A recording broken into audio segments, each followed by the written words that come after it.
السلام علیکم ورحمۃ اللہ وبرکاتہ۔ بسم اللہ الرحمن الرحیم۔ ناول مکین قلب از کلم حبیبہ فیصل قسط نمبر 25۔ ایشال نے ایک انڈا نکالا اور عبدالہادی پر نشانہ باندھا۔ شکر کہ عبدالہادی نیچے جھک گیا۔ ایشال کو نشانہ چوکنے پر سا غصہ آیا، جبکہ علم اور حمزہ تو منہ کھولے انہیں دیکھ رہے تھے۔ ایشال نے دوبارہ نشانہ باندھا۔ عبدالہادی کچھ ڈھونڈ رہا تھا جس سے وہ ایشال پر حملہ کر سکے۔ ایشال نے دوبارہ حملہ کیا، مگر اس بار تو عبدالہادی نے کمال ہی کر دیا۔ وہ نیچے جھکا اور ایشال کی جانب سے پھینکا جانے والا انڈا سیدھا پیچھے کھڑے حمزہ کے سر پر لگا تھا۔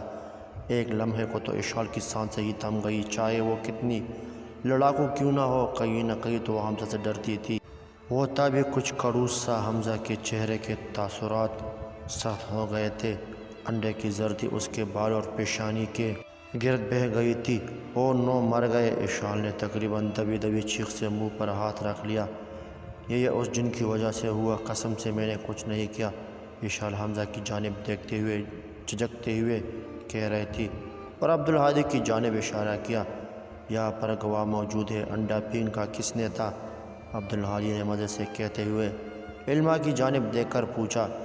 ایشال نے علمہ حیران پریشان سے کھڑی جواب دینے لگی، جبکہ حمزہ مٹھیا بھینچنے غصہ کنٹرول کرنے کی ناکام کوشش کرنے لگا۔ اس لیے مجرم کون؟ عبدالہادی نے پھر علمہ سے پوچھا۔ ایشال! علمہ نے کیسی روبوٹ کی طرح جواب دیا۔ اچانک حمزہ باریک قدموں سے ایشال کی جانب بڑھا۔ سارے دل تامے اسے دیکھ رہے تھے۔ جیسے جیسے وہ ایشال کی جانب بڑھتا گیا، ایشال ایک ایک قدم پیچھے ہوتی گئی۔ ایشال کا دل زور زور سے دھڑک رہا تھا۔ حمزہ اسے سرخ آنکھ کے لیے گور رہا تھا، لیکن اچانک حمزہ دوسری جانب مڑ گیا۔ ایشال نے شکر ادا کیا۔ وہ سنگھ کی جانب جا رہا تھا۔ اب ایشال نے خونخوار نظروں سے عبدالہادی کی جانب دیکھا، مگر اسے ابھی بھی خوف تھا حمزہ کیا ری ایکشن دے گا۔ اس نے دیکھا عبدالہادی اور علمہ کا دھیان اپنا چہرہ دھوتے حمزہ کی جانب تھا، اس لیے وہ دبے پاؤں سے کسی بل کی طرح دروازے کی جانب بڑھی تاکہ فوراً یہاں سے 9-2-11 ہو جائے۔ مگر برا ہو، عبدالہادی کا اسے چین کہاں پڑنا تھا۔ اس کی اگلی حرکت اور جملے پر ایشال کا خون کھل گیا۔ عبدالہادی نے پاس پڑی کافی جو کپ کی ٹھنڈی ہو چکی تھی اٹھائی اور ایشال کے اوپر انڈیلی۔ دیکھو اپنی جنگلی بلیوں والی حرکت دکھائی دی نا، کیسے بھاگ رہی تھی! عبدالہادی نے کہہ لگایا۔ حمزہ کا بس نہیں چل رہا تھا کہ وہ اس لڑکی کو یہاں سے فارغ کر دے، مگر اس میں کچھ آداب تھے، سو اس نے باہر نکلنے کی سوچی ہی تھی کہ ان پر حیرتوں کی پہاڑ ٹوٹے۔ پہلے عبدالہادی نے ایشال پر کافی پھینکی، پھر ایشال نے عبدالہادی پر ٹھنڈا پانی۔ ہائے سوچے کیا منظر ہوگا! تبھی جنگلی بلی اور نکوٹا جن ایک دونوں سے لڑ پڑے اور ایک دوسرے کے بالوں کو نشانہ بنایا۔ علمہ تو ایشال کو بول بول کر تک گئی، جبکہ حمزہ کا ہنس ہنس کر برا حال تھا۔ بھائی انہیں روکے! علمہ نے حمزہ کا شانہ ہلایا۔ رہنے دو گڑیا، چپ چاپ تماشا دیکھو۔ حمزہ منہ پر ہاتھ رکھے کہنے لگا۔ ایک نظر کچن پر ڈالی تو گویا جنگ کا میدان تھا، جس میں دونوں فوجیں بڑی طاقتور تھی، ہتھیار بھی اعلیٰ ترین استعمال ہو رہے تھے، انڈے، کافی، ٹھنڈا پانی اور بلا بلا۔ اچانک عبدالہادی رک گیا۔ نہیں، بالکل یہ کہنا درست ہوگا کہ اس کی سٹیک گم ہو گئی، کیونکہ اس کی نظر دروازے پر ہکا بکا منہ کھولے کھڑی اپنی ماں پر پڑی۔ عبدالہادی نے ایشال کو پکڑ کر اپنے بازو میں کھڑا کیا۔ ایشال کی بھی نظر جیسے ہی ان پر پڑی، وہ اپنی جگہ ہی جم گئی۔ عدیلہ بیگم نے دیکھا سارے کچن کا حال، استغفر اللہ، گویا زلزلہ آ گیا ہو۔ ساتھ ہی ساتھ ایشال، عبدالہادی، حمزہ اور ساتھ میں کچھ بھیگی علمہ۔ خالہ ہم نے کچھ نہیں کیا، بس وہ حمزہ کو اپنی عزت کی فکر ہو گئی۔ خالہ کا غصہ بھی تو پہلی دفعہ دیکھنے کو مل رہا تھا۔ ایشا منہ کھولے اسے دیکھنے لگی، وہ کیسے اپنا دامن بچا کر بھاگ رہا تھا، اور عدیلہ بیگم کے اگلے جملے پر ایشال کو اور تش آیا۔ نہیں بیٹا، تم کیوں صفائی دے رہے ہو؟ ضرور ان دونوں منہوں نے ہی کچھ کیا ہوگا۔ تم دونوں جاؤ، فریش ہو جاؤ، میں ان کی خیریت لیتی ہوں۔ یہ کہہ کر وہ ان دونوں کی جانب مڑی جو چوری چوری اپنی ماں کے غصے کا جائزہ لے رہے تھے۔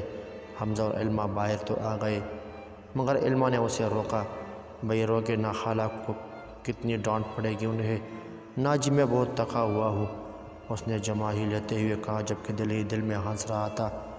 اور یہاں آپ سوچیں کیا حال ہوا ہوگا ان دونوں کا۔ جلدی آپ لوگ تصور کریں اور کمنٹ میں بتائیے۔ یہ سین آپ لوگوں پر چھوڑے کمنٹ میں بتائیے ضرور۔ علما نے آنکھ کی کھولی تو اپنے آپ کو کسی اور جگہ پایا۔ وہ اٹھ کر بیٹھ گئی، ذہن کچھ بیدار ہوا تو یاد آیا وہ اپنی خالہ کے گھر اشال کے کمرے میں ہے۔ اس نے اپنے نزدیک سوئی اشال کو دیکھا۔ کل رات کے کوئی آثار اس کے چہرے پر نہ تھے۔ کل والی لڑاکا اشال تو کہیں تھی ہی نہیں، یہ تو کوئی معصوم سی لڑکی تھی۔ اس نے اس کے چہرے پر بالوں کو پیچھے کیا، تب ہی اشال کی بھی آنکھیں کھلی گئی۔ تم کب اٹھی؟ اشال نے خمار آلودہ آنکھیں مسلتے ہوئے کہا۔ ہاں ابھی اٹھی ہوں، چلو نماز ادا کرنی ہے، وقت نکلا جا رہا ہے۔ پھر ان دونوں نے رب کے دربار میں حاضری دی۔ پھر وہ دونوں کمرے سے باہر آ گئے۔ عبدالہادی اور حمزہ ابھی بھی نماز پڑھ کے گھر میں داخل ہوئے تھے۔ تو کل کی رات کیسی گزری؟ حمزہ نے ایک آنکھ دباتے ہوئے حمزہ سے کہا۔ مزے لے رہے ہیں، عبدالہادی نے مصنوعی غصہ دکھاتے ہوئے کہا۔ ہاں خیر کافی عزت افزائی ہوئی ہماری، مگر پھر بھی اس جنگلی بلی کو سکون کہا، کمرے میں جانے تک لڑتی رہی۔ ہاں اور یہ بھی تو بتاؤ، جن شروع کس نے کیا تھا؟ کہیں پیچھے سے اشال بولی۔ ساتھ ہی علما بھی تھی، اشال نے چڑھتے ہوئے کہا۔ تبھی اشفاق صاحب اور عدیلہ بیگم روم میں داخل ہوئے۔ السلام علیکم بچوں۔ ان دونوں نے اپنی چیئر سنبھال لی۔ سب نے ایک ساتھ جواب دیا۔ کل رات ٹھیک سے سوئے تو تھے نہ تم دونوں، ورنہ ان دونوں نے جگانے میں کوئی کسر نہیں چھوڑی تھی۔ میں بے حد شرمندہ ہوں ان دونوں کی حرکتوں پر۔ کبھی جو یا کل کا استعمال کرے۔ مما کا فیورٹ لیکچر شروع۔ اشال نے ہنستے ہوئے اپنے کانوں میں انگلیاں ڈال دی۔ اس کی بات پر سب بھولے سے مسکرا دیے۔ خالہ آپ شرمندہ کیوں ہو رہی ہو؟ جیسے ہونا چاہیے، وہ تو مزے سے ناشتہ کرنے میں مصروف ہے۔ حمزہ نے اشال پر طنز کیا۔ اشال کچھ کہنے ہی والی تھی کہ اشفاق صاحب نے پوچھا، ارے بھئی ہمیں بھی کوئی بتائے کیا ہوا ہے؟ کچھ نہیں، بس کل رات ذرا سا زلزلہ آ گیا تھا۔ عبدالہادی نے یہاں وہاں دیکھتے ہوئے کہا، جیسے خود کو لاتعلق ظاہر کر رہا ہو۔ اشال منہ پر ہاتھ رکھ کر ہنسنے لگی۔ آپ کے بچوں پر کل جن سوار ہو گیا تھا۔ اللہ توبہ، چھوٹے بچے بھی ایسے نہیں لڑتے جس طرح انہوں نے کچن کا حال کیا ہوا تھا۔ اب ہم بڑے ہیں تو لڑائی بھی ہائی لیول کی کریں گے نا، کیوں میرے جن؟ اشال نے عبدالہادی کی طرف دیکھتے ہوئے مزے سے کہا۔ تبھی دوسرے سائڈ پر بیٹھی عدیلہ بیگم نے اس کا کان پکڑ کر کھینچا۔ مما ایسے کون کرتا ہے؟ آپ کے بیٹے کو پکڑے، مجھے غصہ وہی دلاتا ہے۔ اشال نے سامنے بیٹھے عبدالہادی کی جانب اشارہ کیا۔ کیوں صاحبزادے، میری بیٹی کو کیوں تنگ کرتے رکھتے ہو؟ اشال نے فخر سے عبدالہادی کی جانب دیکھا۔ وہ ہمیشہ اپنے بابا کے ساتھ مل کر عبدالہادی کے پیچھے پڑی رہتی تھی۔ یہ بھی تو پیار ہی تھا ایک طرح کا، بس کر دے، آپ کی لاڈلی آپ کی اسی پیار سے بگڑ رہی ہے، عدیلہ بیگم نے ہنستے ہوئے کہا۔ اشال اور عبدالہادی کی نوک جھونک کے درمیان ہی سب نے ناشتہ کیا۔ اب سب اٹھنے ہی لگے تھے کہ اچانک کمرے میں ایک آواز گونجی جس نے سب کو ایک لمحے کے لیے ہی صحیح ساکت کر دیا تھا۔ السلام علیکم ورحمۃ اللہ وبرکاتہ۔ دو زندگی سے بھرپور آوازیں حال میں گونجی تھی۔ سب نے مڑ کر دیکھا اور سب کا پانی پیتا ہاتھ رک گیا۔ نانا، ابو، دادا جان، آپ؟ واہ سرفراز! سب سے پہلے اشال کھڑی ہوئی تھی اور اشال سے تالی بجاتے ہوئے ان کی جانب بڑھی۔ ہاں میری گڑیا کیسی ہو؟ احمد صاحب، اشفاق صاحب کے والد نے کہا۔ میں ٹھیک ہوں، مجھے لگتا ہے آپ لوگوں نے آنا ہی نہیں۔ اور آپ کیسے ہیں دادا جان؟ وہ بہت خوشی ہوئی آپ دونوں کو اچانک دیکھ کر، اشال نے دونوں سے گلے ملتے ہوئے کہا۔ سبھی باری باری ان کی جانب آئے، جبکہ حمزہ اور علما پیچھے ساکت سے کھڑے انہیں دیکھ رہے تھے۔ ان دونوں کو سمجھ نہیں آ رہی تھی کہ وہ کیا ری ایکشن دے۔ سب سے مل کر وہ دونوں لیونگ روم میں آئے۔ اچانک ظہیر صاحب کی نظریں کچھ دور پر الگ سے کھڑے علما اور حمزہ پر پڑی تھی۔ پتہ نہیں کون سا احساس تھا جو اپنی بڑی بیٹی کی یاد دلا گیا۔ انہوں نے اسے خیال کو جھٹکا۔ یہ کون ہے عدیلہ؟ انہوں نے شفقت بھرے لہجے میں پوچھا۔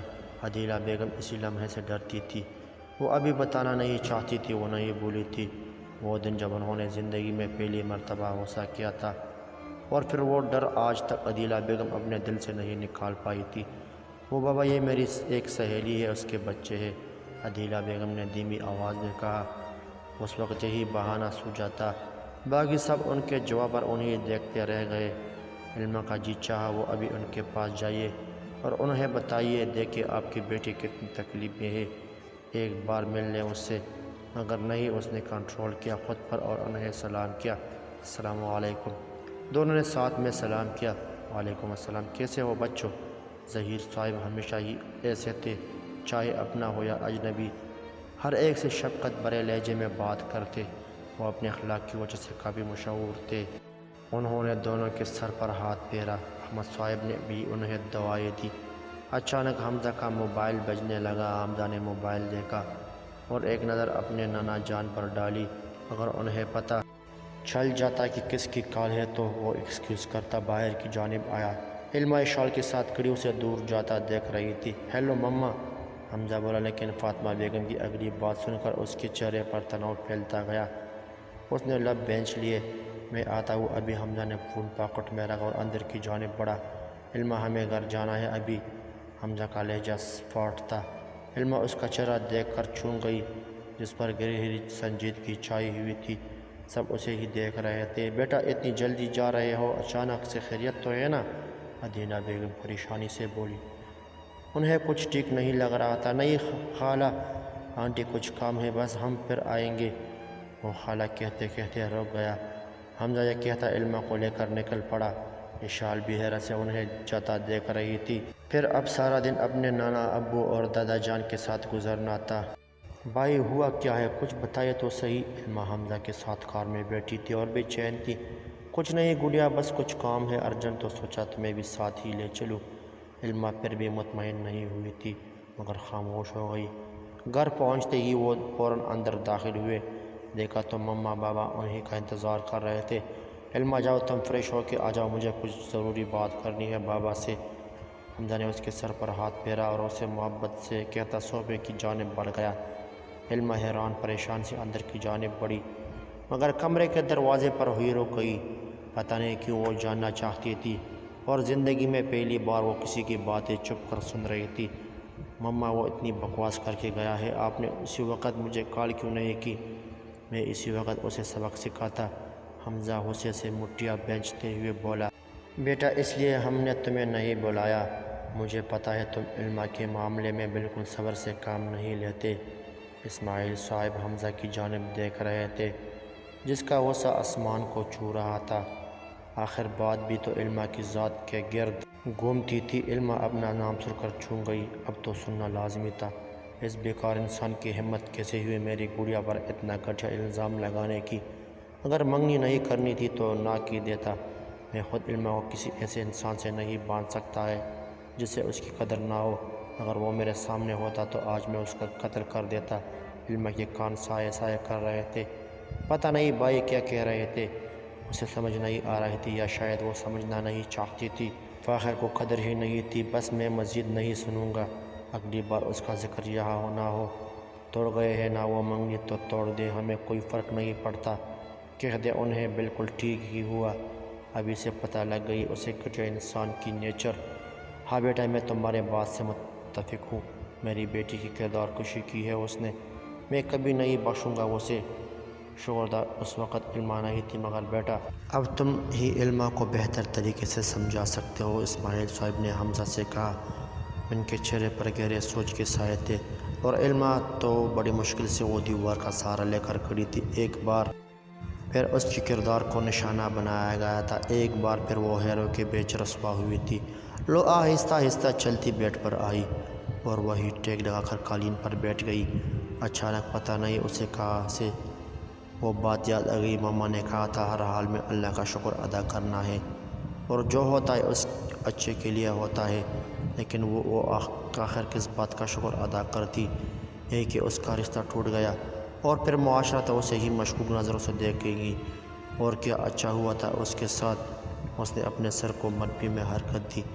نہیں میں یہ کیا سوچ رہی ہوا کہ مجھے شکر ادا کرنا چاہیے کہ اللہ نے مجھے اتنے اچھے ماں باپ، اتنا پیارا بھائی دیا تھا جنہوں نے ایک دفعہ بھی اس سے سوال نہ کیا۔ آخر اتنا بھروسہ تھا انہوں نے علما پر، اور جو ہوا تھا ٹھیک ہی تو ہوا تھا۔ وہ کب تک فاخر کی حرکتوں کو برداشت کر سکتی تھی؟ وہ منفی سوچوں سے پیچھا چھڑا رہی تھی، دل کی بے چینی اور کرنی تھی۔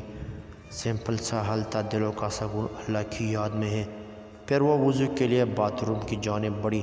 اچانک اس کی نظر اسٹڈی ٹیبل پر پڑی جہاں ایک چھوٹا سا سنہری فریم تھا جس میں مختلف ہلکے اور دل کو خوش کرنے والے رنگوں کی اور سنہری حرفوں میں لکھا تھا الحمدللہ علی کل حال۔ یہ دیکھ کر اس کے چہرے پر مسکراہٹ آ گئی۔ اسے یاد تھا یہ چھوٹی سی فریم حمزہ نے اسے دی تھی جب وہ 9th کلاس میں تھی۔ مسکراتی ہوئی وضو کرنے چلی گئی۔ ہر بار کی طرح اس بار بھی اسے فریم کو دیکھ کر اس کا دل کھل اٹھا تھا۔ کہانی جاری ہے۔ مزید اقساط کے لیے ہمارا چینل سبسکرائب کیجیے اور اپنے دوستوں کے ساتھ ضرور شیئر کیجیے۔ شکریہ۔